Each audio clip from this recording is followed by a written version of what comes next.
இன்றைக்கி கொஞ்சம் சீக்கிரமாகவே எந்திரிக்கணும்னு நினச்சேன். ஆனால் கொஞ்சம் டைம் ஆகிடுச்சு. ஒரு 4 மணிக்கு எந்திரிக்கலாம்னு நினச்சேன், எந்திரிக்க முடியல.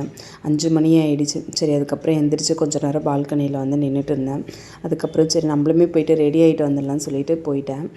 இன்றைக்கி வந்து சாமி கும்பிட்ற வேலை தான் இருக்குது. எங்களுக்கு வந்து இன்றைக்கி ரொம்ப ரொம்ப ஸ்பெஷலான ஒரு டே. அதனால் சரி இன்றைக்கி இன்னும் கொஞ்சம் வந்து ஸ்பெஷலாக வந்து சமைக்க ஸ்டார்ட் பண்ணிடலாம் அப்படின்ற மாதிரி காலையில் எழுந்திரிச்சோன்னே ஃபஸ்ட்டு அடுப்பெல்லாம் க்ளீன் பண்ணிவிட்டு, அரிசி மாவில் தான் எப்போவுமே வந்து இந்த மாதிரி ஏதாச்சும் ஒரு விசேஷமான நாள் வந்து அரிசி மாவில் தான் வந்து கோலம் போடுவேன். ஆனால் நைட்டு வந்து நான் அந்த பச்சரிசி ஊற வைக்கிறதுக்கே மறந்துட்டேன். சரி நம்ம வீட்டில் இருக்கிற வேலையெல்லாம் கொஞ்சம் சின்ன சின்ன வேலையெல்லாம் முடிச்சுட்டு அதுக்கப்புறமா வேணால் நம்ம கோலம் போடலாம் அப்படின்ற மாதிரி ஃபஸ்ட்டு எழுந்திரிச்சோன்னே அரிசி வந்து க்ளீன் பண்ணிவிட்டு ஊற வச்சுட்டேன். க்ளீனாக தான் இருக்குது, அப்படியே நம்ம கோலம் தானே போட போகிறோம்னு சொல்லிட்டு ஊற வச்சுட்டேன்.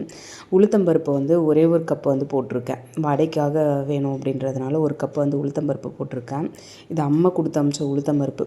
இன்னும் கொஞ்சம் தான் இருக்குது. வீட்டில் இருக்கா என்னன்னு தெரியல, நான் இன்னும் கேட்கல. இருந்துச்சுன்னா அப்புறம் அம்மா கொடுத்து அனுப்புவாங்க. முன்னாடியே கேட்டாங்க, உளுத்தம்பருப்பு இருக்கா, இல்லை நான் கொடுத்து அனுப்புவான்னு கேட்டாங்க. வேணுன்னும் போது நான் வாங்கிக்கிறேம்மா அப்படின்னு சொல்லிட்டு விட்டாச்சு. சரி கொஞ்சம் ஊருக்கு போகிற வேலை இருக்குது, வேணும்னா வாங்கிக்கலாம்னு சொல்லிட்டு விட்டுட்டேன். இன்றைக்கி வந்து எக்ஸாம் இருக்குது. ரோஷன் மித்தி 2 பேருமே வந்து இன்றைக்கி காலையிலேயே எக்ஸாமுக்கு போகணும். நான் வந்து வீட்டில் வந்து கொஞ்சம் கிச்சன் க்ளீன் பண்ணாமே படுத்து தூங்கிட்டேன் நைட்டு. இல்லை 5 மணிக்கு எழுந்திரிச்சிருந்தா கூட கொஞ்சம் வந்து சீக்கிரமாக இருக்கிற வேலையெல்லாம் முடிச்சுட்டு இருந்திருக்கலாம். கொஞ்சம் டைம் ஆகிடுச்சு. எனக்கு வந்து எப்படி தெரிஞ்சு போச்சு, இன்றைக்கி வந்து நம்ம காலையில் வந்து சாமி கும்பிட மாட்டோம். சரி அந்த வீடெல்லாம் வந்து க்ளீன் பண்ணிவிட்டு அதுக்கப்புறம் சாமி கும்பிட்றதுக்கு வந்து சமைக்கிறதுக்கு வந்து கொஞ்சம் பொறுமையாகவே வந்து ஸ்டார்ட் பண்ணிக்கலாம் சொல்லிவிட்டு ஃபஸ்ட்டு வந்து வீடெல்லாம் தான் க்ளீன் பண்ணேன். இந்த ஒரு ரூம் தான் இருக்குது. இந்த ஒரு ரூம் தான் ரொம்ப அதிகமாக யூஸ் பண்ணுற மாதிரி இருக்கும். இது தூங்கும்போது நைட்டு இப்படி தான் இருக்கும். அவங்க எப்படி வந்து க்ளீன் பண்ணாலும் அடுத்த நாள் வந்து இப்படி தான் வச்சுருப்பாங்க. அதை நம்ம சலிக்காமல் திருப்பி வந்து க்ளீன் பண்ணுற மாதிரி தான் இருக்கும். அதுவுமே வந்து கையோடு வந்து துணியெல்லாம் மடித்து அந்த பெட்டெல்லாம் வந்து நீட் பண்ணி வச்சுட்டு அதுக்கப்புறம் கொஞ்சம் ரிலாக்ஸாக போய்ட்டு சமைக்கலாம். அவங்க 2 பேருமே வந்து கொஞ்சம் வந்து ரொம்ப நேரம் படிச்சுட்டு இருக்கிற மாதிரி இருக்குது. கொஞ்சம் நேரம் தான் படிப்பாங்கன்னு பார்த்தேன். உட்காந்துட்டு அவங்க படிச்சுட்டே இருக்காங்க. சரி இன்றைக்கி காலையில் எப்படி வந்தாலும் வந்து ஒரு 7:30க்கெலாம் வந்து இங்கே இடியாப்பம் எடுத்துகிட்டு போவாங்க. அப்போ இடியாப்பம் மட்டும் அவங்க 2 பேருக்கும் வாங்கி கொடுத்து அனுப்பிச்சிடலாம் அப்படின்ற மாதிரி பிளான் பண்ணியாச்சு. ஆனால் நம்ம எதிர்பார்க்குற அன்றைக்கி வந்து வரவே மாட்டாங்க. நானும் சரி அவங்க வருவாங்கன்னு சொல்லிட்டு டைம் பார்த்துட்டு ஒவ்வொரு வேலையாக வந்து பார்த்துட்ருக்கேன். அவங்க வரவே இல்லை. அவங்க வரலைன்னா நம்ம என்னடா பண்ணுறதுன்ற மாதிரி யோசிச்சிட்டே இருந்தேன். சரி ஏதாச்சும் ஒன்று பண்ணுவோம், இருக்கிறத வச்சு ஏதாச்சும் ஒன்று கிளறி கொடுத்துடலாம் அப்படின்ற மாதிரி யோசிச்சிட்டே வந்து வேலை பார்த்துட்டு இருக்கேன். கொஞ்சம் வந்து வீடெல்லாம் வந்து க்ளீன் பண்ணிட்டேன். இந்த சோஃபா க்ளீன் பண்ணாலுமே இந்த ரூம் வந்து க்ளீன் ஆன மாதிரி தான். மற்றபடி இந்த ரூமில் அந்தளவுக்கு எதுவுமே இருக்காது. இந்த சோஃபா வந்து க்ளீன் பண்ணி வச்சுட்டு அந்த பெட்ஷீட்லாம் வந்து எடுத்து வைக்கணும். இந்த வேலை தான். அதுக்கப்புறம் வீடெல்லாம் வந்து பெருக்கிட்டு ஏற்கனவே முன்னாடியே வந்து வீடெல்லாம் தொடச்சி வச்சுட்டேன். சரி பெருக்கிற வேலை மட்டும்தான் இருக்குது. அதனால் வீடு பெருக்கிட்டால் வந்து ஃபுல்லாக வந்து 2 பேருமே வந்து ஒரு 11:30க்கெலாம் வந்துடுவாங்க. அதுக்குள்ளே வந்து நம்ம சமைக்கிற வேலை முடிச்சுட்டு சாமி கும்பிட்டு முடிச்சிட்டா கொஞ்சம் நல்லாயிருக்கும். ஆனால் வந்து நம்மளால் அதுக்குள்ளே முடிக்க முடியுமா என்னன்னு கொஞ்சம் தெரியல. அது வேறு டவுட்டாக இருக்குது. சரி முடிஞ்ச அளவுக்கு வந்து நம்ம வேலை பார்த்துட்டே இருப்போம். கொஞ்சம் முடியலன்னா வேணால் நம்ம கொஞ்சம் பிளானை வந்து மாற்றிக்கலாம் அப்படின்ற மாதிரி யோசிச்சிட்டே வேலை பார்த்துட்ருக்கேன். இன்றைக்கி எங்கள் வீட்டில் வாழை இலை போட்டு ஒரு விருந்து தான் வந்து சமைக்கணும். அதுவும் வெஜ்ஜில் வந்து சமைக்க போகிறேன். இந்த விலாக் வந்து பங்குனி உத்திரத்து அன்றைக்கி எடுத்தது. முருகருக்கு நாளுமே கொஞ்சம் வந்து ஸ்பெஷலாக பண்ணுவேன். இதில் இந்த வருஷம் பண்ணுறது ரொம்ப ரொம்ப ஸ்பெஷலு. ஏன்னா வந்து நான் ரொம்ப நாளாக அவர்கிட்ட கேட்டுகிட்டே இருந்த ஒரு விஷயம் வந்து இத்தனை வருஷம் கழித்து எனக்கு வந்து இப்போ தான் வந்து அதை செஞ்சு கொடுத்துருக்காரு. அதனால் நம்ம வந்து கொஞ்சம் ஸ்பெஷலாக பண்ணணும்ல. ரொம்ப அவசரமாக சாமி கும்பிடக்கூடாதுன்ற மாதிரி பொறுமையாக வந்து சாமி கும்பிடலாம். எப்போவுமே வந்து கொஞ்சம் சில டைம்லாம் வந்து டைம் ஆகிடுச்சு அப்படின்ற மாதிரி கொஞ்சம் வேகமாக இருக்கிற வேலையை பார்த்துட்டு கொஞ்சம் அவசரமாக வந்து சாமி கும்பிட்ற மாதிரி பார்ப்பேன். கோவிலுக்குமே அப்படி தான் என்ன பண்ணுவேன், ரொம்ப சீக்கிரமாக வந்து போகணும் அப்படின்ற மாதிரி. இப்போ இந்த பிரதோஷத்துக்கு போகும்போது தான் வந்து ரொம்ப சீக்கிரமாக டைம் ஆகிடுச்சு. கொஞ்சம் சீக்கிரமாக கிளம்பிட்டு வீட்டில் இருக்கிற வேலையெல்லாம் முடிச்சுட்டு போகும்போது தான் அங்கே ஒரு சில விஷயம்லாம் நடந்துச்சு. 2 டைமுமே நான் அப்படி தான் வந்து லேட்டாக போனேன். 2 மாதம் பிரதோஷத்துக்குமே. அது 2வது மாதம் போகும்போது தான் நடந்துச்சு. அப்போ தான் எனக்கு தோணுச்சு, எப்போவுமே வந்து வீட்டில் இருக்கிற வேலை நம்மளுக்கு இருந்துக்கிட்டே தான் இருக்கும். சாமி கும்பிடணுன்னா நம்ம கொஞ்சம் முன்னாடியே எழுந்திரிச்சு வீட்டில் இருக்கிற வேலையெல்லாம் முடிச்சுட்டு போகலாம். இல்லைனா சாமி கும்பிட்டதுக்கப்புறமா கூட வந்து வீட்டில் இருக்கிற வேலையெல்லாம் முடிச்சுக்கலாம் அப்படின்ற மாதிரி எனக்கு அப்போ தான் தோணுச்சு. அதனாலே இன்றைக்கி வந்து அன்றைக்கி ஒரு 2 நாளைக்கு முன்னாடியே என்னவோ தான் வந்து பங்குனி உத்திரம் இருந்தது. முன்னாடியே வந்து பிரதோஷம் போயிடுச்சுன்னு நினைக்கிறேன். அந்த அனுபவம் கொஞ்சம் இருந்தது. அதனால் நம்ம வந்து ரொம்ப வந்து அவசர அவசரமாக சாமி கும்பிட வேணாம். பொறுமையாகவே கும்பிட்டுக்கலாம். டைம் ஆனால் கூட பரவாயில்ல. நம்ம வந்து ஸ்லோவாகவே செய்யலான்ற மாதிரி ரொம்ப நிதானமாக வேலை பார்த்துட்டு இருந்தேன். எப்போவுமே நமக்கு ஏதாச்சும் ஒன்று வரும்போது தான் தெரியும். அது சொல்லும் போதெல்லாம் தெரியாது. நமக்கு வந்தால் தான் தெரியுன்ற மாதிரி வந்து அன்றைக்கி வந்து நான் அவ்வளோ ஸ்லோவாக பொறுமையாக வீட்டில் இருக்கிற வேலையெல்லாம் நிறுத்தி நிதானமாக பார்த்துட்டு இருந்தேன். அரிசி மாவில் வந்து எப்போவுமே வந்து எங்கள் ஊர்லலாம் வந்து அம்மா வீட்டில் வந்து இந்த பெரிய வாசலாக இருக்கும். அப்போ வந்து கூரை வீடு தான் இருக்கும். ரொம்ப பெரிய வாசலாக இருக்கும். இந்த வாசல்லேருந்து பூஜை ரூம் வரைக்குமே வந்து இந்த காமாட்சி அம்மன் பாதம் இந்த கோலம் தான் போட்டுட்டு போவாங்க. ஊரில் எல்லாருமே வெஜ்ஜு சமைச்சு அதுக்கப்புறம் வந்து சாமி கும்பிடுவாங்க. நான்வெஜ்ஜு சமைச்சு தான் சாமி கும்பிடுவாங்க. இங்கே சென்னைக்கு வந்ததுக்கப்புறம் தான் தெரியும் எனக்கு பங்குனி உத்திரம்னா என்னன்னே சொல்லிட்டு. அங்கே ஊரில் அந்த அளவுக்கு தெரியாது. பங்குனி உத்திரம்னா காமாட்சி அம்மனுக்கு சாமி கும்பிட்றது தான் எங்கள் ஊரில். இன்னும் கூட நிறைய பேர் அதை தான் பண்ணுவாங்களே. காமாட்சி அம்மன் பாதம் போட்டுட்டு கோலம்லாம் போட்டுட்டு இந்த தானியெல்லாம் வச்சுருப்பாங்க. நெல், அதுக்கப்புறம் வந்து எங்கள் அம்மா போடுறது வந்து நெல், அதுக்கப்புறம் இந்த தட்டைப்பயிறு, பச்சைப்பயிறு இதெல்லாம் நம்ம வீட்டில் என்னென்னலாம் விளைஞ்சதோ அதெல்லாம் வச்சு கொஞ்சம் கொஞ்சமாக அப்படியே வாசலில் வந்து இந்த காமாட்சி அம்மன் பாதத்தில் போட்டுகிட்டே போயிட்டு சாமி கும்பிடுவாங்க. அதுவும் நார்மலாக வந்து கோல மாவுலாம் போட மாட்டாங்க. இந்த அரிசி மாவில் தான் அன்றைக்கி கோலமே போடுவாங்க. அதை பார்த்து பழகின எங்களுக்கு இங்கே சென்னைக்கு வந்ததுக்கப்புறம் தான் தெரியும் எனக்கு பங்குனி உத்திரம்னா என்ன. பங்குனி உத்திரம் வந்து முருகருக்கு வந்து ரொம்ப விசேஷம். நம்ம வந்து முருகருக்கு வந்து சாமி கும்பிடணும் அப்படின்றது எனக்கு இங்கே வந்ததுக்கப்புறம் தான் தெரியும். வெஜ்ஜு தான் சமைக்கணுன்ற மாதிரி. ஆனால் நான் வந்து ஒரு சில விஷயம்லாம் மறந்துடுவேன். சாமி கும்பிடணுன்னா கூட ஒரு நாள் இல்லை 2 நாளுக்கு முன்னாடி எங்கள் வீட்டுக்கு ஃபோன் பண்ணிடுவேன். ஒன்று அம்மாவுக்கு ஃபோன் பண்ணி கேட்பேன், இல்லைன்னா அக்காவுக்கு ஃபோன் பண்ணி கேட்பேன். சமையல்லாம் வந்து என்னெல்லாம் சமைக்கணும்னு கேட்பேன். வாழை இலை போட்டு நம்ம வந்து சாப்பாடு வைக்கணுமா, இல்லை சிம்பிளாக வந்து வடை பாயாசம் இல்லைன்னா சக்கரை பொங்கல் வச்சு சாமி கும்பிட்டுக்கணுமா அப்படின்ற மாதிரி கேட்டுப்பேன். அவங்களுமே சொல்லுவாங்க. அதுக்கப்புறம் அதே மாதிரியே செஞ்சுருவேன். அதை விட இன்றைக்கி வந்து கொஞ்சம் ரொம்ப ரொம்ப எக்ஸ்ட்ராவே பண்ணியிருக்கேன். எனக்கு இந்த வருஷம் அவ்வளோ ரொம்ப ரொம்ப ஸ்பெஷல். அதனால் வந்து கொஞ்சம் வந்து முருகருக்கு இன்றைக்கி வந்து எங்கள் வீட்டில் கொஞ்சம் பலமான விருந்து தான் வந்து ரெடி பண்ணிகிட்ருக்கேன். அவங்க 2 பேருக்குமே வந்து ஸ்நாக்ஸுக்கு வேணும். காலையில் வந்து எதுவுமே பண்ணவே இல்லையா, அவங்க இடியாப்பம் விற்றுட்டு வருவாங்கன்னு பார்த்தா அவங்களுமே எடுத்துகிட்டு வரல. சரி, கொய்யாக்காய் மட்டும் ஒன்று இருந்தது, அதை கட் பண்ணிவிட்டு உப்பு மிளகாத்தூள் போட்டு கொடுத்துட்டேன். இதை சாப்பிட்டுட்டு போயிடுங்க. அப்புறம் வந்து ஜூஸ் வந்து போட்டிருந்தேன். வாட்டர் மெலான் இருந்தது, அதை அப்படியே ஜூஸ் போட்டு கொடுக்கலான்னு சொல்லிவிட்டு ஜூஸுமே வந்து போட்டு கொடுத்துட்டேன். இதை மட்டும் குடிச்சிட்டு போயிடுங்க, ஒரு 11:30க்கெலாம் வந்துடுவீங்களா, நான் அதுக்குள்ளே வந்து சமைக்கிற வேலையெல்லாம் வந்து முடிச்சிடுறேன் அப்படின்ற மாதிரி தான் சொல்லிட்டு இருந்தேன். ஆனால் அவங்க 2 பேருமே வந்து இந்த ஜூஸ் வந்து எங்களுக்கு கொடுத்துருங்க, நாங்கள் ஸ்கூலுக்கு எடுத்துகிட்டு போயிடுறோம் அப்படின்ற மாதிரி 2 பேருமே பேக் பண்ணி ஸ்கூலுக்கு எடுத்துகிட்டு போயிட்டாங்க. சரி, ஏதோ ஒன்று எப்படியோ ஒன்று பண்ணுங்க அப்படின்னு சொல்லிட்டு 2 பேருமே கொடுத்துட்டு ஸ்கூலுக்குமே அனுப்பிச்சிட்டேன். சரி, நம்ம சாமி கும்பிட்றதுக்கு வந்து நீங்கள் நேரம் ஆகிடும், கொஞ்சம் வந்து ரிலாக்ஸாக வந்து ஜூஸ் எல்லாம் குடிச்சிட்டு நம்ம நிதானமாக பண்ணிக்கலாம் அப்படின்ற மாதிரி கொஞ்சம் ஜூஸுமே நானுமே குடிச்சிட்டேன். ஃபஸ்ட்டு வந்து சக்கரை பொங்கல் தான் வந்து ரெடி பண்ணேன். வெள்ளம்லாம் போட்டுட்டு சக்கரை பொங்கல்னு சொல்லிட்டேன். பொங்கல் தான் வந்து ரெடி பண்ணிட்டு இருந்தேன். வெள்ளம்லாம் போட்டு பொடி பண்ணிவிட்டு இன்றைக்கி வந்து கொஞ்சம் கரைச்சிட்டேன். கொஞ்சம் மண் தூசிலாம் இருந்தது, அதெல்லாம் கரைச்சிட்டு அதுக்கப்புறம் ஃபில்ட்ரு பண்ணிவிட்டு பொங்கலுமே வந்து ரெடி பண்ணிவிட்டேன். நெய், அதுக்கப்புறம் முந்திரி பருப்பு, ஏலக்காய்லாம் போட்டிருக்கேன். திராட்சை வந்து எப்போவுமே நான் போட மாட்டேன், எனக்குமே பிடிக்காது. எங்கள் வீட்டில் முந்திரி பருப்பு போட்டாலுமே என் பசங்க 2 பேருமே சாப்பிட மாட்டாங்க. இதில் வந்து திராட்சை போட்டால் சுத்தமாக சாப்பிட மாட்டாங்க. அதெல்லாம் எதுவுமே இல்லாமல் தாளித்து அதை பொங்கலுமே வந்து ரெடி பண்ணி வச்சாச்சு. அதுக்கப்புறம் வந்து உளுத்தம்பருப்பு வந்து அரைச்சிட்டேன், அதுவுமே கொஞ்சம் நல்லா ஊறிடுச்சு. வடைக்குமே வந்து ரெடி பண்ணிட்டேன். வெங்காயம் வந்து கட் பண்ணிகிட்டு இருக்கேன். கத்தி வந்து தேடிட்டே இருக்கேன். நான் கட் பண்ணுற கத்தி எங்கே வச்சேனே தெரியல. நமக்கு வேலை இருக்கிற டைமில் தான் ஏதாச்சும் ஒரு இடத்துல மறந்துடுவோம். தேடி தேடி பார்த்து கிடைக்கல. சரி, இந்த கத்தியில் வந்து கட் பண்ணுறது கொஞ்சம் டேஞ்சராக தான் இருக்கும். ஏன்னா கையில் பட்டுணுன்றதுனால கொஞ்சம் வந்து பொறுமையாக கட் பண்ணிகிட்ருக்கேன். கையோடு வந்து காயுமே வந்து கட் பண்ணிக்கிறேன். இன்றைக்கி வந்து கத்திரிக்காய், முருங்கைக்காய், மாங்காய் போட்டு வந்து சாம்பார் வைக்க போகிறேன். மாங்காய் வந்து இந்த டைமில் ரொம்ப முத்துன மாதிரிலாம் இல்லை, கொஞ்சம் பிஞ்சாக தான் இருக்குது.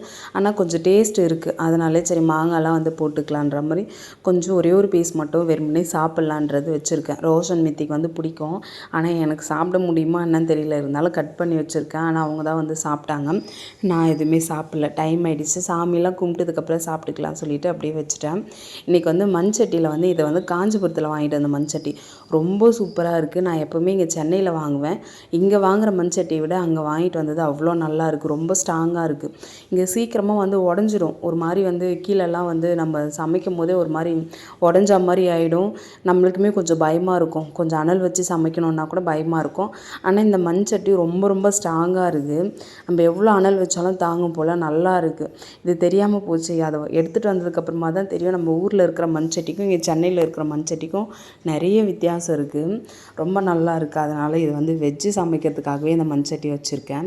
பிளாக் கலரில் ஒன்று வாங்கிட்டு வந்தேன், இந்த மாதிரி ஒரு மண்சட்டி ஒன்று வாங்கிட்டு வந்தேன். இது வந்து வெஜ்ஜு, பிளாக் வந்து நான்வெஜ்ஜு சமைக்கலாம்னு சொல்கிற மாதிரி அதையுமே வந்து ரெடி பண்ணி வச்சுருக்கேன். அது ஒரு 2 நாள் தான் நான்வெஜ்ஜு சமைச்சேன், மற்றதெல்லாம் இந்த மண்சட்டியில் தான் வந்து ரெடி பண்ணிகிட்ருக்கேன். ஃபஸ்ட்டு செய்யும்போது கொஞ்சம் ஒரு மாதிரி இருந்தது, அதுக்கப்புறம் கொஞ்சம் பழகுனதுக்கப்புறம் மண்சட்டி ரொம்ப சூப்பராக இருக்குது.